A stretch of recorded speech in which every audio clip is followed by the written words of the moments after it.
Welcome back, ladies and gentlemen, to another AI versus AI. It's AI Craft. Bringing it back old school. When's the last time we did this? Was it like 2012, 2013? 2013, maybe? 2013, probably. Somewhere in that neck of the woods. It's been so good for Blue so far. Red just had that one game. He's gonna make some serious moves here to climb back up that victory ladder. Otherwise, he's in some shit. Mr. MaximusBlack. Yes. Hit me up with the noise of waking up on Christmas morning as a kid. Yes. Mom! Dad, wake up! Wake up! Come on, let's go! Come on, let's go! Woohoo! Let's fucking go! Well, you were an aggressive child. Yeah. Swearing at your parents and shit. Yeah, I was really happy. I was really happy. Let's fucking go. If I woke up and I screamed, definitely didn't say that. My dad would have cracked me so hard. Yeah, so fucked. Yeah. Like, you see all these presents from Santa? They're going out the front fucking door. They're gone. Gone. They're gone. You fucked up. Yeah. Oh shoot! I didn't make a straw poll, so just go ahead and do your thing here. This is game number 5. Gotta get that game 5 straw poll. We're gonna get the game 5. Game 5. Oh, we got this. We got this PVZ. Here we go, chat. Here is. Look, all Protoss needs to do is change races to Terran and rush Cyclone. So we've got Protoss versus Zerg here. This is my favorite matchup in StarCraft by far. This has always been my favorite matchup in StarCraft. It's just interesting. It's fun to play. It's fun to cast. It's just a fun. Fuck that. This is the creepiest thing. Oh yeah, I love it. Oh god, I lose sleep every time I see that freaking video. Love it. I was gonna bring something up and I just totally forget what it was. That I was gonna do, and now that really upsets me. It'll come back to me.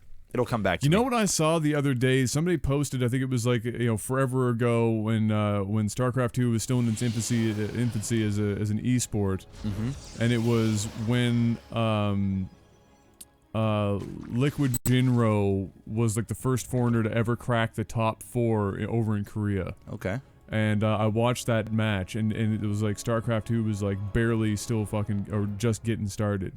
And it was crazy how much more variety in unit compositions and stuff you saw back then. Yeah. Because it was the Wild West. Yep. And it was just madness. I mean, that's to be expected. Whenever it was the beginning of the game, right? Yeah. So some people were just, that was back in the day when people had their own styles. You know, Marine King was known to be the Marine King. The Marine King. You've had different players. You know, Idra has his style. I mean, even a guy like In Control had his style, and everybody had their own sort of thing that they did, or that they were known for doing. And then it got to a point where it became about efficiency. It became about having to build things at a certain time, and that was the show. And it was like a StarCraft coin flip, so to speak. It's like, hey, you know, what's going to happen? Obviously, it's definitely, it's much more, it's tougher than that. It's not just a coin flip, but in a sense, it really is. There's only so many builds that you can do, and the players will know that.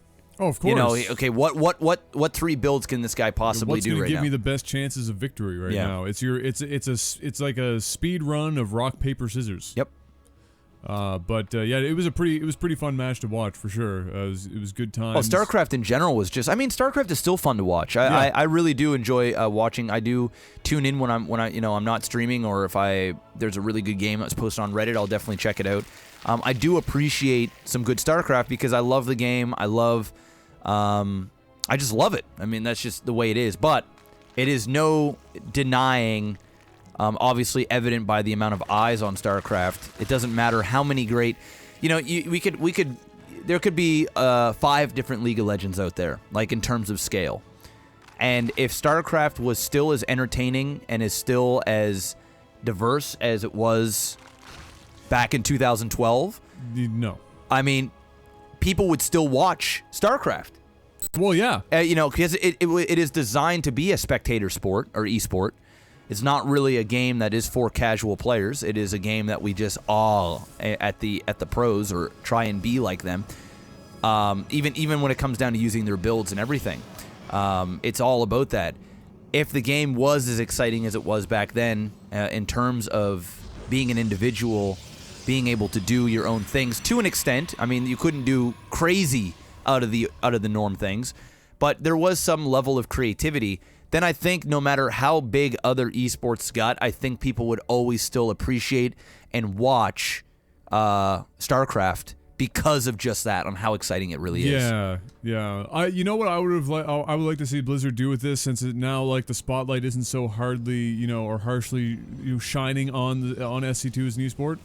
Make some of the maps make more use of verticality and just, like, places for people to plant units and stuff. Because all I remember is, like, in Brood War days, as we're watching Red kind of get concaved right now and wrecked despite having that Archon. I think Blue's actually gonna have to back off here. Yeah, he's gonna have to. These Adepts are gonna. Yeah, they're gonna do. They're very tanky, and as long as he micros these Adepts properly and just does not let them die off, Blue is gonna have to back off, especially since he's gonna be able to reinforce here right at the base. Really, really strong attack. There's quite a few Banelings that blew up into Stalkers. It would have been nice for them to go into that Archon or try and get into the middle a little bit more where the Zealots and Adepts were for a little bit more splash. But not a bad attack. It was not a total failure, and he still has a little bit units in behind here, but that was definitely a victory for Red. Yeah, absolutely. Go ahead. Yeah, I would love to see them make more use of verticality and stuff that aren't just other bases and whatnot. I would like to see it, because I always remember the first time I got absolutely hooked on professional StarCraft was when I was watching Brood War, and I was watching Boxer play, and I was watching this one match, and I don't know the names of any of the maps or anything like that, because I just never knew them. But he had far less units. He was on the ropes, and somebody was crossing the map with his army, and he made use. He dropped this group of Marines on this pillar in the middle of, like, the fucking map. And there was like 4 of them on this pillar, and nobody, the casters didn't even know that you could fucking put Marines on that pillar, and it happened because it was Boxer. Yep. And he won because he made use of the map, and it wasn't just like this guy's got a bigger army that might counter mine better. It was, you might have that, but I'm going to use creativity and the map to give me an advantage. To try and come back and win, and he totally won, and that was the moment I was like, fucking A, this is it. Yep. This is good shit. Yep. And, but you don't really get that so much in StarCraft 2, so now that it's not, now that everybody isn't expecting StarCraft 2 to be, like, to carry the esports flag anymore. Yeah. Because it's not. Yep. I'm hoping Blizzard gets a little bit more creative with what they do with their maps. Yep. Or allow the community to be more creative and submit maps and use more community based maps, because I think there's so much more room. The unit balance and stuff is great, but mess with the maps a bit more, and yeah, it's going to create some other balancing issues, but I think it will create a more creative environment, and that's what makes StarCraft fun to watch for me personally. Well, what also makes StarCraft fun to watch for me is a nice big ZVP battle, and we're going to have one right here.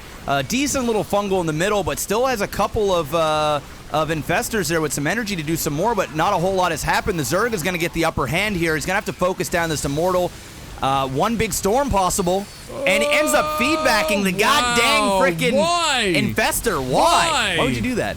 What a waste. It was a waste. Just like that, Red is shit in the bed again, dude. What's going on? I don't know. Red, my boy is just dropping the ball, although that's pretty much neck and neck right now. Oh, he didn't have Storm researched yet. It's on route right now. That's why. That makes sense as to why that happened. That's why. It all makes sense now. Yeah, but... so maybe he should have waited until he had the Storm before going down there. It's possible, but we're pretty much neck and neck now. Yeah, I mean, Red had a little bit of an advantage there after that first initial attack from Blue and went down, and now it's kind of just evened up the playing field. 111 supply to 116, 70 drones, probes, sorry, for Red, and 51. So a little low on the drones there for Blue. Now he does have some more units, but usually Zerg has quite a bit more drones at this point, not only because they're going to be able to make structures or spine crawlers or spores or whatever, but just naturally, you would expect to see a Zerg on more bases. 4 base for the Protoss, and just the 4th going up now for the Zerg. Now, we got to remember they are cheaters, and so they do have more minerals than what they would normally have anyway. So really talking about bases isn't as big, but it still is a factor. Not only is it another structure to produce 3 more units at a time, even more if you have your queen and you're using larva, but you're also able to creep spread. That's something that we haven't seen really any Zergs I'm not even sure do. the AI bothered to creep spread. Yeah. Honestly. Yeah. See, those are things that would really help here, especially against Protoss, and then also just getting down those hatches. Oh, just the movement speed. Now he's going to get another hatch, so that's good. And the more hatches you have, obviously, the more units you make. And if he takes a bad attack, like say he just he loses the majority of his army, or he loses a battle, he's not going to be able to reinforce like a normal Zerg would be able to, which can be a problem for him. He's going to go ahead and parasite that Archon. Very well done. He's going to use that Archon against his own stuff. On the Zealots was pretty good. That actually got rid of most of the shields there, and those Zealots get chewed up real quick with the Hydra. Yep. So much DPS. That Archon putting in mad splash damage work before he goes down. Yep. I don't know if these Immortals are both going to survive this fight. One might go down, but if he's nope, yeah, definitely going to lose. Yeah, one of them's going to go down. He should back off the other one. They're not very good against the Hydras. He's going to be able to actually pick off 2 of those Hydras. He's going to stay there and fight to the death. Manages to pick off the majority of the big units, but here comes the cavalry here. Can we just talk about the efficiency of the resource use for the Zerg right now? Because the AIs always seem to bank up like 16,000 minerals and gas. Yeah. And he's keeping it low. He really is. Like he's not fucking around right now. 165 supply to 108. Protoss manages to just hold, but look at this army. I mean, this is starting to become very scary. And once this Ultralisk Cavern finishes up, which is on the way, that is pretty much a GG scenario against a Protoss, especially a Protoss that just does not have those crucial units that you need to get rid of those Ultralisks. Just not enough Immortals out there. Is not going to have any Tempests or anything like that. I'm not sure exactly how well Tempests are now after the patch. I haven't played StarCraft since the patch, so no. I'm not 100% sure. But I do know one thing: even without the Ultras, this army is getting fucked pretty hard. Oh, it's going to be an absolute massacre. With the Ultras, even worse. I mean, it's not even going to be a fight. No. It's going to be an A move go. No. And he's even going to get some Broodlords here. He's going to have a couple of those in the mix to piss him off. Being aggressive to go for this gold and being re-aggressive here. Counter golds for both players. Usually you'd see one take that and the other one take that, but sure, we'll go with it. If the Protoss just built some gateways to actually produce units with his endless amounts of money right now, he'd actually be pretty much neck and neck. Unfortunately, since the Zerg and AIs like to just expand like crazy, the Zerg has got production like no other. Which might explain why they're able to keep their resources down a little more. But by the time a fight happens here, unless he really decides to go in on that, which would be absolute lunacy, yep. They're pretty much going to both be maxed. So I don't think it's going to make a huge difference in that regard. They're definitely going to both be maxed. But the Zerg army is far scarier than this. Oh, it's not even remotely close, and still with 70 probes, it's got a lot of probes here, and it's gonna boil down to one huge disruptor. Oh, those are some nice storms. Some nice force fields, though. Oh, the Viper grabbed that giraffe and it's gone. The Viper's also grabbing the Void Rays, but the Void Rays are still putting in a lot of work right now. With no units really able to capture or hit those Void Rays despite being held in place. Wow. And instead are still in such a great position, but they back up and allowing the Zerg to get in further. Well, you know what? This isn't a horrible position here for Protoss. Those force fields were really nice. I think Protoss is going to be able to hold here. Another disruptor hit could blow up this entire army very quickly. I don't know why he has 4 warp prisms, but he does. Doing a really good job of keeping these mortals in behind alive. Needs to use these Void Rays to get rid of that frickin' Broodlord that is just... It's my OCD is just killing me here. He's just not attacking. He needs to get rid of it. Because those, there you go. Thank God. Finally. Some reinforcements. There's one Ultra, but he still has a couple of Immortals left. The Void Rays are going to focus down on that Ultra, and it looks as though he might be able to survive. There is wait, he didn't kill the Ultra and he burrowed. Okay, there you go. God all right, almighty. He's okay. He's going to be able to survive. There's just so many Void Rays there and nothing to be able to attack air. Very well played by the Protoss. Could have been even a little bit more efficient. Where is that mothership core to get off some overcharges? Here's the problem, Jeff. There's a lot of Void Rays, but it takes a long time for Void Rays to kill Roaches, and Roaches are going to be able to basically just funnel in here, and it's only been a couple of Hydras taken to push the Void Rays back. He loses another one, and now look at this army. Look at this army. Protoss decided that he was going to win the game with only warp prisms. I actually don't know why he's doing that. Couldn't tell you. Horrible life choices being made for a cheater. He is making some terrible moves right now. Yeah, I couldn't tell you why. He could be so much further ahead, and he chooses to not be. But he survives the day because of those void rays, but I don't know if he's going to be able to survive another round of that. That is a scary, scary Zerg army, and Protoss is just not able to produce fast enough.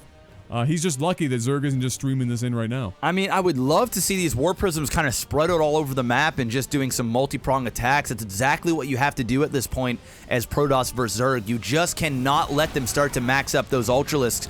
You're going to end up dying real quick. Oh, yeah. What you need to do, get the charge, put a Warp Prism down here, Warp Prism down here, warp in, 8 Zealots or a couple DTs, or, both. And have the Zerg go back and forth to each base while you try and get back into it. But it's just not happening. The Zerg is just overrunning this Protoss. A couple of bad mistakes over at this fight down this way, and Protoss is just not able to bring it back here. 194 supply to 135. Now just streaming in units. These Ultralisks are out, and like I said earlier, Adam, if he just does not have the right unit composition, and even still with the right unit composition, he's not keeping up. It's tough. It's not keeping up. Yeah. When your life is creating warp prisms, you just can't keep up with an actual army. Yeah. Yeah, it's I'm a little disappointed in Red right now because it would be one thing to lose legitimately, it's another thing to lose when you're basically playing with your foot. And look at this, we actually have some creep spread happening. Yeah, I was about to say, this is actually the most, or the closest thing to resembling creep spread, I think, that we've seen to date. With the AI games, but very, very action-packed game though. It was going back and forth for a bit, and now it's just kind of blue chunking away at the Protoss. The Protoss life is slowly starting to dwindle more and more and more. Problem is, there's just not enough AOE for our Protoss player to really handle this. Once these Ultras are in the front, we've even got the Mutas up top. Here comes the Disruptors. He needs to get off 2 big bangs. That's a decent one. Managed to get about 4 or 5 roaches, but the roaches right now is not the main problem. It's everything else. It's everything else. The roaches are just meat shields, and they're overrunning everything anyway. I mean, just the roaches alone right now, dude. Enough to take out all of this. Look at that. That giraffe is down in 3 seconds. So is that Void Ray, and the hopes and dreams of the red team are just dying. Don't worry, guys. Here come the Warp Prisms. Yeah, this is bizarre. Here they come. I mean, you've got 6 Warp Prisms doing absolutely nothing. No units in them. He's actually using APM right now to do something with these. I'm curious. I want to know what the fuck in the AI coding I'm curious. Was particularly interested in producing that many Warp Prisms. Like, what in the code said, hey, you know what you should do? You know what? Build 6 Warp Prisms. David Kim is always trying ways to fuck Protoss. Even the AI is getting it. Even the AI is getting wrecked by AI David Kim. Is getting it. Get wrecked. Stop it, Kim. Stop the madness. And, well, here it is. He's trying his best with a couple of Blink Stalkers and a Void Ray. We're going to see a GG, guys, and Blue is going to take 3 in a row. Let me go and check out the straw poll here. Let's go and check out the straw poll. People started learning that Red is just getting shit on. No. Red is still... People are still... 60% say Red was going to win this. I think they're probably going at it like, okay, they lost 2 in a row. Red has to win Red has to win this one. Nah. Blue is where it's at. Getting dumpstered, bro. Looks like we're going to be getting Adam to play some StarCraft. I think that's what's going to end up happening. Oh. I know we don't want to do it, but, Rip the dream. It's going to happen. Bad enough playing... Maybe we'll put Adam against, like, a medium AI. Bro, I'd lose against an AI that just sat there and mined minerals. Straight up. Oh, my. Look how BM this... Oh, God. Look how BM this freaking so BM. computer is right now. This AI does not deserve to carry the red colors. No. Not at all. Oh, my God. Well, we'll take the time to give a thanks to our sponsors, JORD Wood Watches. If you guys are watching on the stream, type in !giveaway. Go sign up. We're giving away $300 worth of gift cards on the stream today. Also, you can scroll to the bottom of the stream page, click on the banner, and go sign up there as well. 2 different giveaways if you're watching this on YouTube. Giveaway link is in the description of this video. Like every other video we've done, it's no different here for the AI Craft Marathon. Hopefully you guys are enjoying it. We want to give a big thank you to Ting for hopping on board. They're going to be with us hopefully for months to come. This is the first That of... would be the dream. And hopefully you guys will take the time, if you're in the States, for sure, to go and see if you can save some money on your phone bill, which, if you are using less than 5 gigs, you should literally be stopping this. You should be pausing this game right now and running over there to see how much money you will be saving each and every month. No sign-up fees. No contract. No contracts. $25 off your first bill. No bullshit. No bullshit. No, none. Zero. Go there. Link is in the description below. And it looks as though Cheater 2 has hacked his way to victory. Yet again. 3 in a row. I'm just going to preemptively put up the score. Oh, yeah, no. 4-1. It's ripped. 4-1. 4-1. We are 5 games in, Adam. Basically, Red has to win. You know, if we do 10 of these. I think that's what we should do. I think we should do 10. I think 10 is good, and then have you play, assuming, have you play an AI as a grand finale. The dream.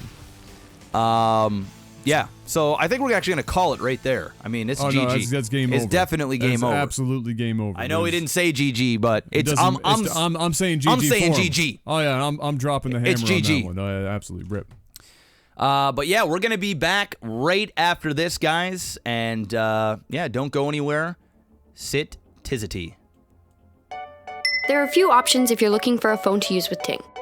You can bring a phone you already own. You can buy a phone from the Ting shop that's guaranteed to work, or you can go it alone and buy a phone from somewhere else. We'll walk you through your options. If you already own a phone, there's a good chance it'll work on Ting. Bringing a phone to Ting is easy. To check if your phone is compatible, just open up the dialer screen. Punch in *#06#. The number that appears is your phone's unique IMEI number. This number string tells us a fair bit about your phone. Open a browser on your computer and go to ting.com/BYOD. Input your IMEI here. You'll get an answer right away as to whether your phone will work on Ting. You'll also see which services your phone supports. The more circles that light up green, the better. For example, if your phone supports 4G or LTE, you'll get the fastest data speeds available when you're in an LTE network zone. If your phone isn't compatible, or if you're looking for a new or refurbished phone to use with Ting, the Ting shop is your best bet. Here you'll find an array of phones that are guaranteed to work with Ting. Everything from the newest iPhone and Android phones to entry-level smartphones, flip phones, and even refurbished phones. We also link directly to Ting-compatible devices from reputable shops like the Google Store and Apple Store. The third option is to go it alone and buy a new or used phone from somewhere else. In either case, you want to be sure the phone will work with Ting before you commit. For new phones, ensure you're buying an unlocked device and that the device supports Ting's network frequencies. Ting offers service on both the GSM and the CDMA network. We'll talk about what those networks mean in another video in this series. If you're buying used, don't buy unless the seller is willing to give you the phone's IMEI. Run this IMEI number through the Ting compatibility checker to confirm it will work on Ting. In the end, it's the age-old advice, if the deal looks too good to be true, it probably is.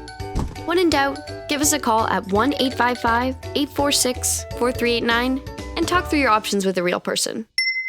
Thanks for watching.